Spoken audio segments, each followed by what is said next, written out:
बिस्मिल्लाहिर्रहमानिर्रहीम। अस्सलाम वालेकुम वरहमतुल्लाह। चैप्टर नंबर 15 और टाइटल है कंप्रेसिबल फ़्लो। इस लेक्चर में हम इंट्रोडक्शन लेंगे कंप्रेसिबल फ़्लोज़ का और कुछ थर्मोडायनामिक क्वांटिटीज़ को जो है वो डिफ़ाइन करेंगे। So, what is a compressible flow? A compressible flow is that flow in which the density of the fluid changes during flow. तो कंप्रेसिबल जैसा कि उसके लफ्ज़ से ज़ाहिर है, जिसको कंप्रेस किया जा सके, और कंप्रेस किया जा सके का मतलब ये है कि जिसकी डेंसिटी चेंज की जा सके। फॉर एग्ज़ाम्पल, अगर आपके पास सॉलिड हैं या लिक्विड्स हैं तो उनको जो है वो कंप्रेस यानी हम ये तसव्वुर रखते हैं कि उनको कंप्रेस नहीं किया जा सकता, जबकि जो गैसेस हैं उनको कंप्रेस किया जा सकता है। अगरचे जो लिक्विड्स हैं उनको अगर बहुत ही हाई प्रेशर हो तो माइक्रो लेवल पे जो है या नैनो लेवल पे जाके कोई कंप्रेसिबिलिटी इफ़ेक्ट्स आते हों तो आते हों, लेकिन इन जनरल हम उनको इनकम्प्रेसिबल फ्लूइड्स के तौर पे डिक्लेयर करते हैं। अलबत्ता जो गैसेस हैं उनमें उनको जो है वो कंसिडर किया जाता है कि वो कंप्रेस की जा सकती हैं, अगरचे उसकी भी फिर कैटेगरी हैं। अभी हम इसको पढ़ते हैं तो ये सामने आ जाएगा। All real fluids are compressible to some extent. कहते हैं कि कुछ ना कुछ तो बहरहाल किसी न किसी हद तक तो वो कंप्रेसिबल होते हैं, चाहे वो लिक्विड्स हैं या गैसेस हैं, लेकिन बहरहाल अमूमन हम गैसेस को जो है वो ट्रीट करते हैं as compressible. So therefore their density will change with change in pressure or temperature. तो डेंसिटी अगर चेंज होती है प्रेशर या टेम्परेचर चेंज करने से, तो फिर यूँ समझ लें कि वो हम उनको कंप्रेसिबल का नाम देंगे। If the relative change in density, relative change से क्या मुराद है? Delta P change in density, अगर डेंसिटी चेंज हो रही है, डेल्टा रो है, and divided by rho, which is actual density of the substance और मटेरियल। तो वो कहता है कि अगर ये रिलेटिवली स्मॉल है, स्मॉल होने से क्या मतलब है? ये तो डेंसिटी तो मटेरियल की हो गई ना, रो फिक्स हो गई, और चेंज जो है वो अगर नेग्लिजिबल है तो फिर हम ये कहेंगे कि fluid can be treated as incompressible, तो उसको इनकम्प्रेसिबल जो है वो डिक्लेयर किया जा सकता है। A compressible fluid such as air can be considered as incompressible with constant rho if changes in the elevation are small। यानी क्या मतलब है कि गैसेस को हम कहते तो कंप्रेसिबल हैं, लेकिन उनको भी इनकम्प्रेसिबल जो है वो कहा जा सकता है। कब? जब जो है वो क्या हो कि आप जो लोकेशन है उसमें कोई ज़्यादा चेंज नहीं है, एक जगह से दूसरी जगह कोई ज़्यादा डिस्टेंस नहीं है, और उसमें speed acceleration change in speed वो थोड़ा है, and are temperature changes are negligible. अगर ये चीज़ें जो हैं वो पाई जाती हैं तो फिर उसको भी, मिसाल के तौर पे हवा हल्की हल्की चल रही है जैसे हमारे एटमॉस्फेयर में, तो फिर हम उसको ये इसका नाम दे सकते हैं कि जी ये एयर इस वक्त जो फ्लो हो रहा है एयर का, दैट इज़ इनकम्प्रेसिबल। और फॉर एग्ज़ाम्पल, अगर कोई गाड़ी बहुत तेज़ी से गुज़रती है तो हमें उसका जो है वो अगर हम सड़क के किनारे खड़े हुए हैं और सड़क के ऊपर बहुत तेज़ी से गाड़ी गुज़री है, तो हमें उसकी जो है वो आवाज़ हवा की जो है वो महसूस होती हुई आती, तो वो इस कंप्रेसिबिलिटी की वजह से है। तो फ्लोज देन आर कंप्रेसिबल।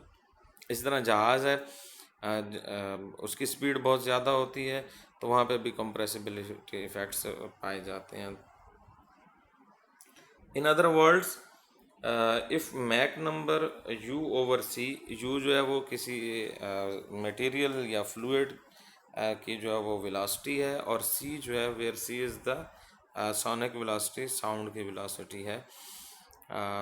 तो अगर ये रेशो जो है वो क्या है, if it is very small then flow is called come is small compressible fluid can be treated as incompressible.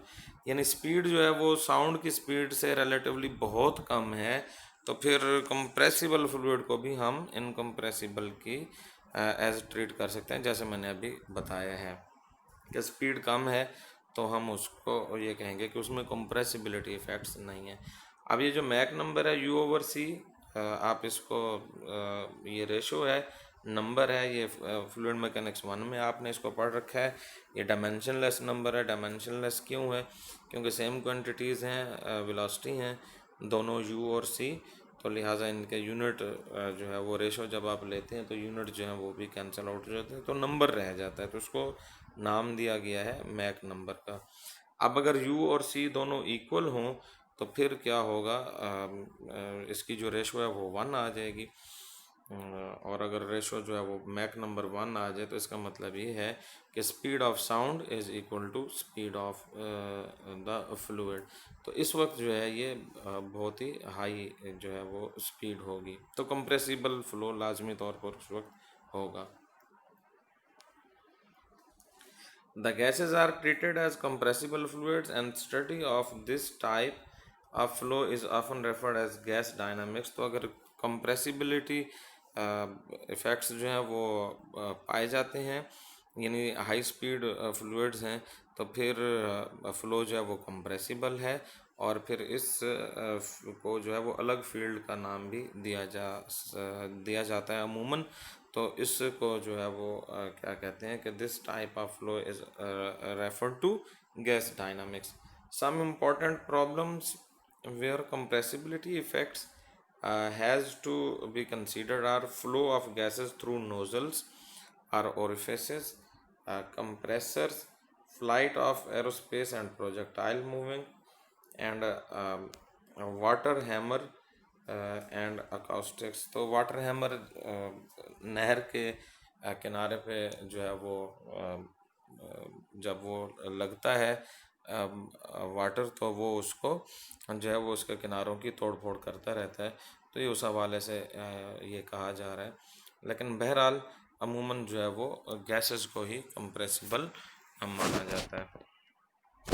तो compressibility affects the drag coefficient of bodies by formation of shock waves। तो ये क्या बात हो रही है shock waves की?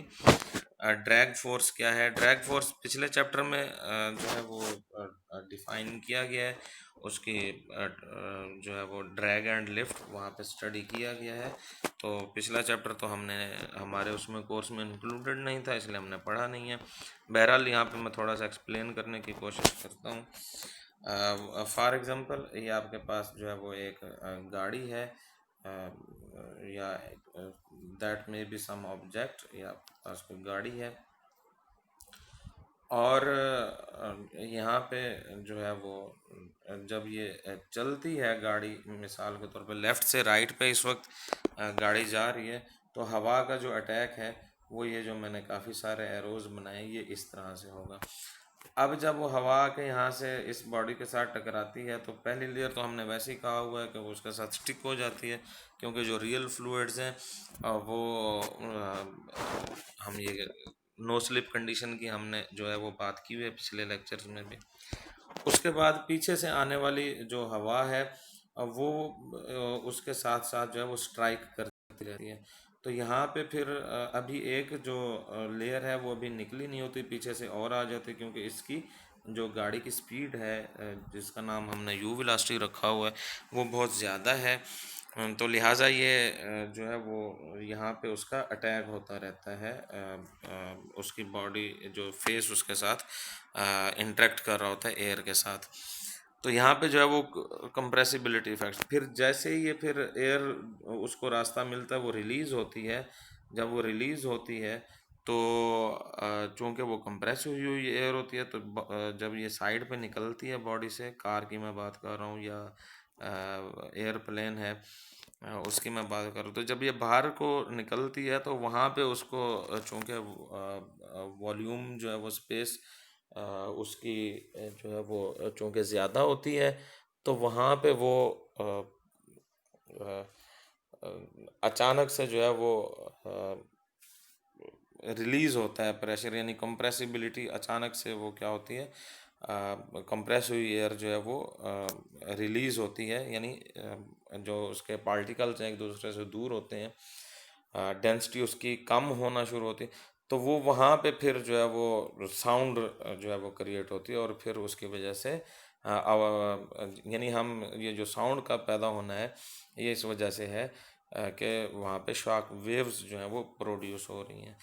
तो और ये जो फोर्स जो एयर जो है वो यहाँ से आ रही है, ये मैं इसको दोबारा से वो करता हूँ। फॉर एग्जांपल ये बॉडी थी और ये जो एयर इसके ऊपर अटैक करेगी इस बॉडी के ऊपर, तो इस फोर्स को जो इसको ज़ाहिर है ये गाड़ी लेफ़्ट से राइट को जा रही है, तो ये हवा जो इसके ऊपर अटैक करेगी यानी इस गाड़ी को जो है वो रेजिस्टेंस जो फील होगी तो उसको हम ड्रैग का नाम देते हैं।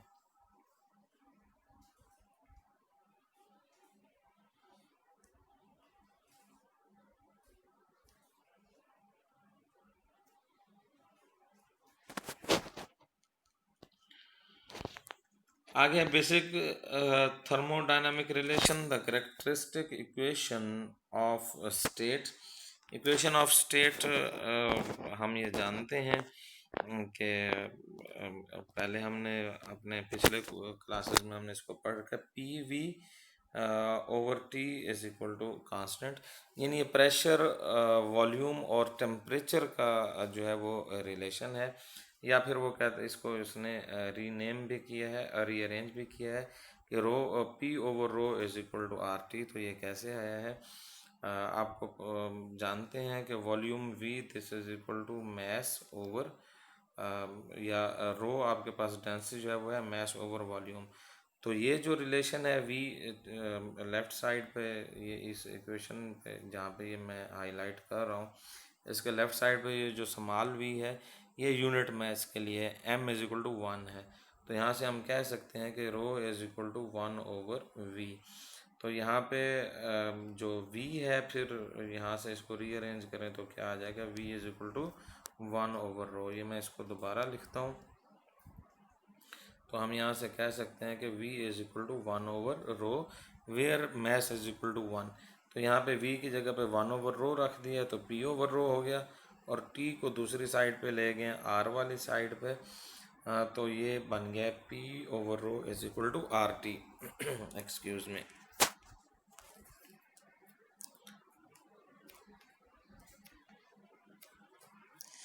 इन practice no gas obeys the law rigidly, यानी मुकम्मल तौर पे ये नहीं करता, but many gases tend towards it, लेकिन ज़्यादातर गैसेस जो हैं वो इसको फॉलो करने की कोशिश करती हैं।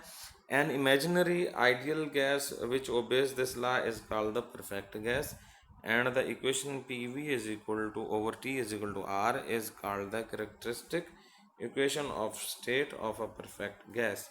The constant R is called the gas constant. Each perfect gas has a different gas constant. तो ये R जो है वो हर गैस के लिए जो है वो डिफरेंट होगा, और इसके यूनिट्स जो है वो इस लाइन में बताए जा रहे हैं, इसको देख लें। Usually the characteristic equation is written as P V is equal to R T. तो अमूमन जो है वो इसको इस शक्ल में लिखा जाता है। पी वी ये जो पैराग्राफ में हमने देखा है वो क्या थी, P V over T is equal to are.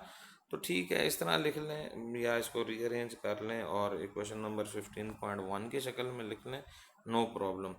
अब वो कहता है कि अगर वॉल्यूम आपका यूनिट वॉल्यूम नहीं है बल्कि क्या सॉरी मैथ जो है वो आपका 1 नहीं है बल्कि दैट इज़ एम के जी, यानी 2 के जी है, 1.5 के जी है, 0.5 के जी है, 0.75 के जी है, 10 के जी है, 9 के जी है, यानी अदर देन 1 है, जिसने के वॉल्यूम जो है वो कैपिटल वी वॉल्यूम उसने क्या किया हुआ है, ऑक्यूपाई किया हुआ है, जिसके यूनिट क्या है मीटर क्यूब है, ये ब्रैकेट में वैसे लिखना चाहिए था मीटर क्यूब, ये यूनिट के लिए। तो for M kilogram occupying the volume, तो फिर वो कहता है कि वो क्या होगा कि आप जो है वो फिर जो वी है यहाँ पे यहाँ पे कैपिटल वी अगर लिखेंगे तो साथ में आपके पास क्या आएगा, एम भी आपके पास यहाँ पे आएगा, क्योंकि आपके पास जो रिलेशन था वो क्या था, v इज इक्वल टू 1/रो था ना, या m ओवर रो कह दें, या आप यूं कह दें कि density is equal to mass over volume. तो आपने क्या किया हुआ था, ये मैस को जो है वो क्या लिया हुआ था, वो आपने 1 लिया हुआ था। तो फिर आप उसको स्मॉल वी का नाम दे देते हैं। और अगर आपने जो है वो मैस जो है वो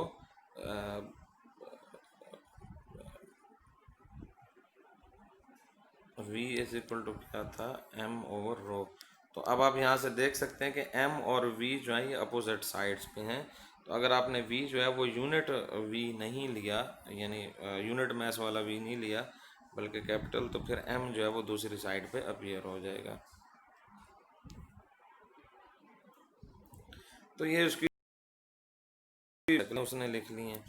उसके बाद m ओवर v, अगर आप इसको रिप्लेस करना चाहते हैं, डेंसिटी वाली शक्ल में लिखना चाहते हैं, तो ये भी ऑप्शन है।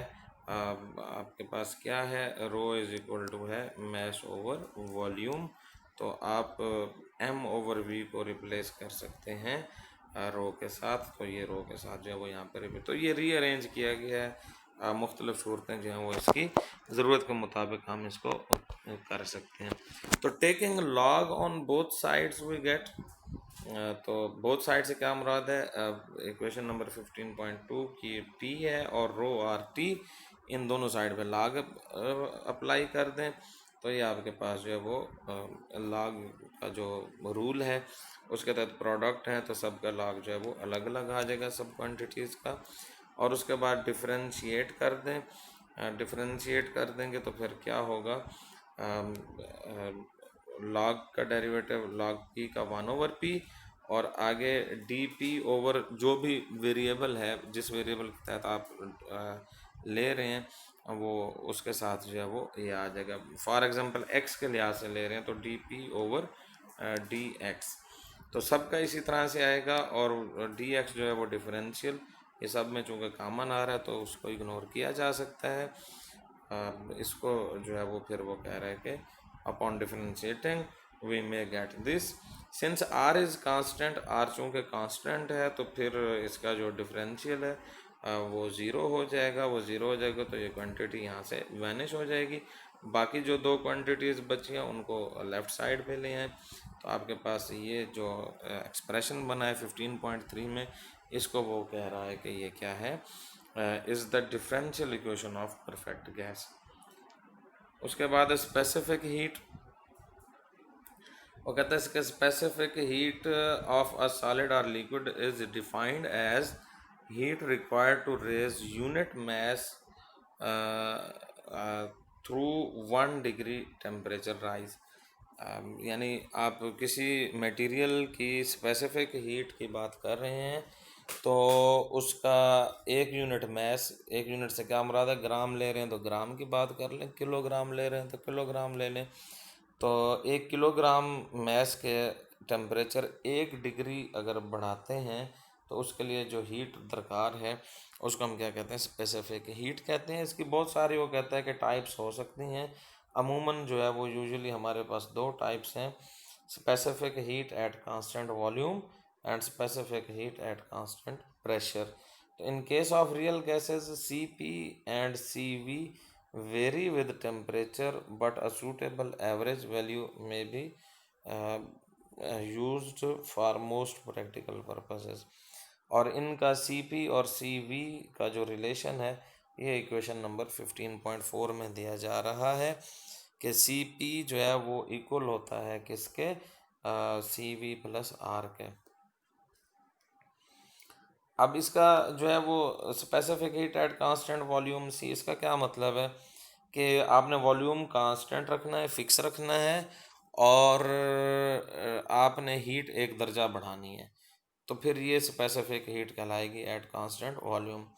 दूसरा क्या है कि आपने प्रेशर कांस्टेंट रखना है, वॉल्यूम चाहे वॉल्यूम फिक्स रखना है। जाहिर है हीट, आप वॉल्यूम किसी चीज़ का फिक्स रखेंगे और उसको हीट अप करेंगे तो लाजमी बात है प्रेशर बढ़ेगा उसके अंदर। अम, मिसाल के तौर पे प्रेशर कुकर है, उसका वॉल्यूम फिक्स है, आप उसको बंद कर दें, वॉल्यूम फिक्स है, अब आप हीट देंगे तो अंदर प्रेशर राइज कर जाएगा।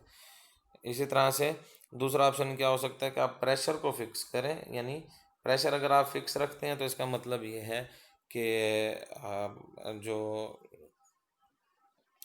हीट आप अप्लाई करेंगे तो फिर उस वहाँ पे एक्सपेंशन जो है वो अपीयर होगी, तो यानी एक बाउंड्री जो है वो मूवेबल होगी। फॉर एग्जांपल आपके पास एक कंटेनर है और इसको आपने बंद कर दिया किसी मूवेबल ढकने के साथ, तो जब आप यहाँ से हीट अप्लाई करेंगे और आप कहते हैं कि प्रेशर जो है वो फिक्स होना चाहिए इसके अंदर, तो फिर ये ढकना जो है वो ऊपर की तरफ मूव कर जाएगा। तो ये दो सूरतें हैं स्पेसिफिक हीट को जो है वो यानी मेजर करने की, और इनकी रेशो जो है वो C P over C B की, उसको वो गैमा का नाम देते हैं, कहीं पे यूज़ हो तो हम इसको कर सकते हैं। उसके बाद इंटरनल एनर्जी है, it is the heat energy stored in a gas if a certain amount of heat is supplied to gas, the results that temperature of the gas may increase or volume of the gas may increase। या फिर यह है कि दोनों चीज़ें जो है वो इंक्रीज कर सकती हैं। ऑब्वियस है, हम ये फिनोमेना समझते हैं। If during heating of gas if temperature increases then its internal energy will increase. तो ये थोड़ा सा डबलिंग हुई हुई है यहाँ पे, ये सेंटेंस थोड़ी सी इसमें मिसप्रिंटिंग है।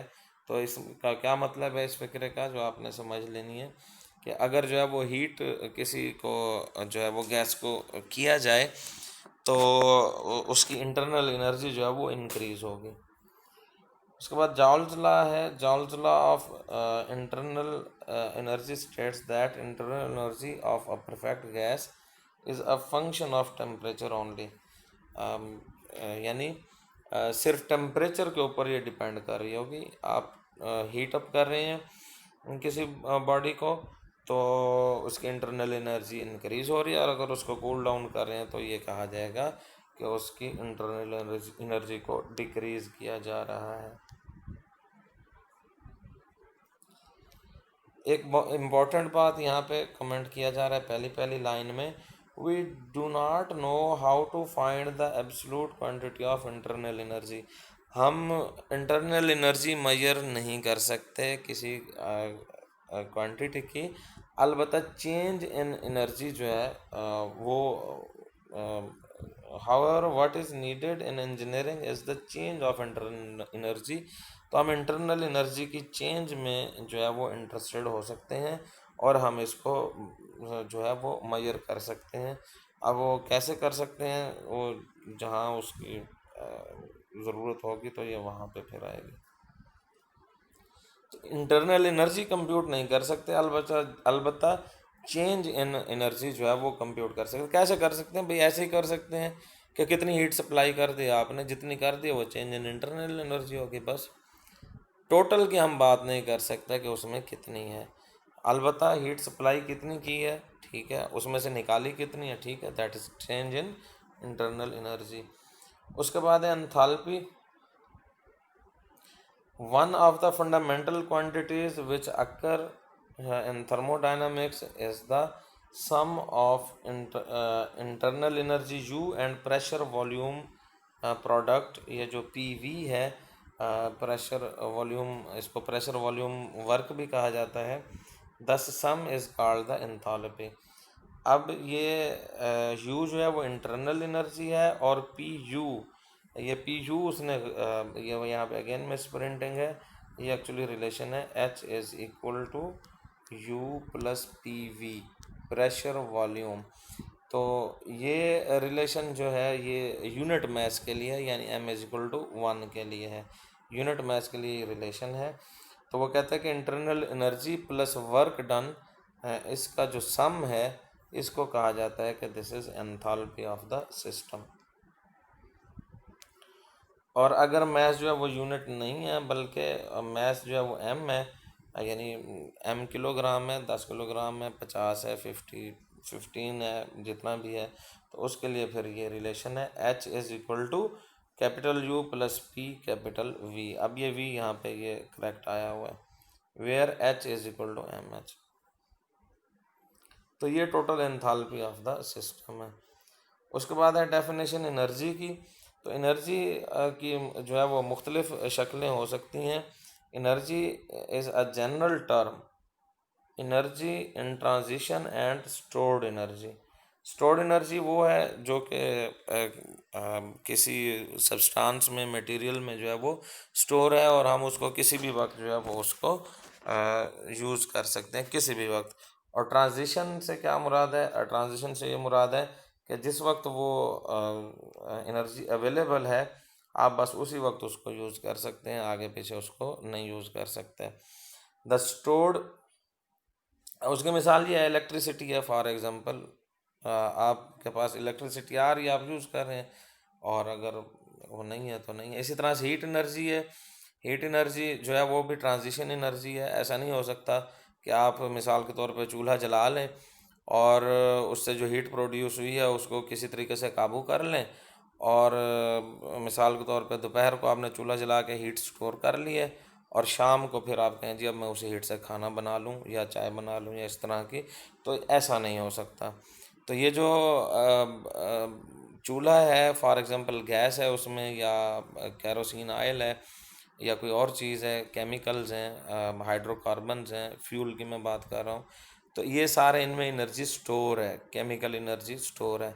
तो हमें जब ज़रूरत होती है हम उसको इग्नाइट कर लेते हैं और फिर वो जो स्टोर्ड एनर्जी है वो in the form of heat वो हम उसको हासिल कर लेते हैं और फिर उसी वक्त हम उसको यूज़ भी कर लेते हैं, चाहे वो इंडस्ट्री में उसका यूज़ हो रहा है, बड़े लेवल पे है, छोटे लेवल पे है, चाहे वो जो है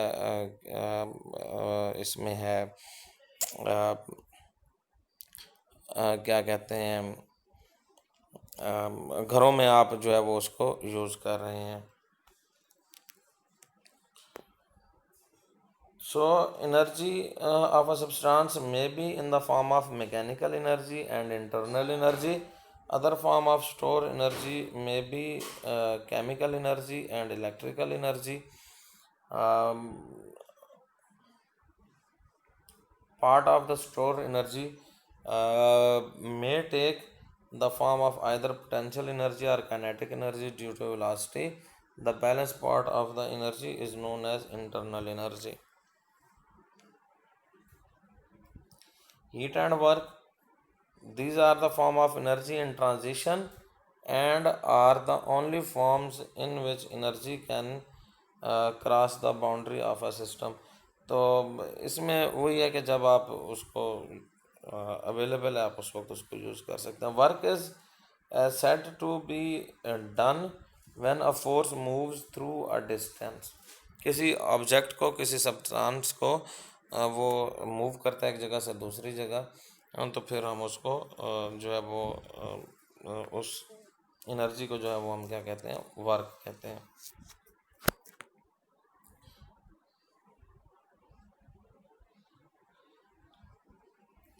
Work is said to be done when a force moves through a distance.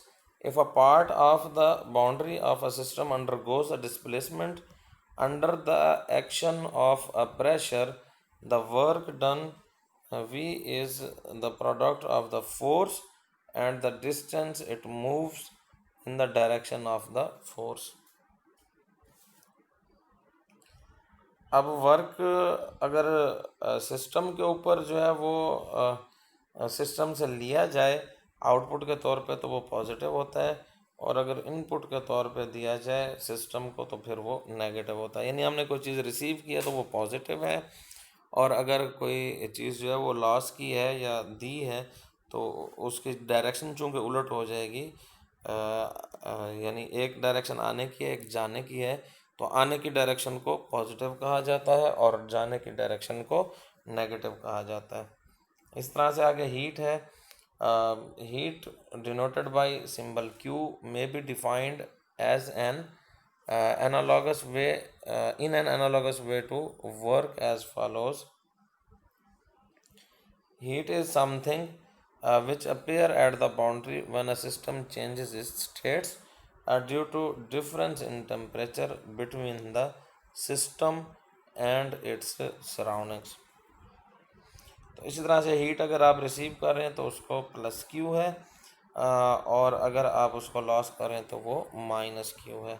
तो ये भी ट्रांजिएंट क्वांटिटी है which only appears in at the boundary while a change is taking place within the system. अस्सलाम वालेकुम वरहमतुल्लाह।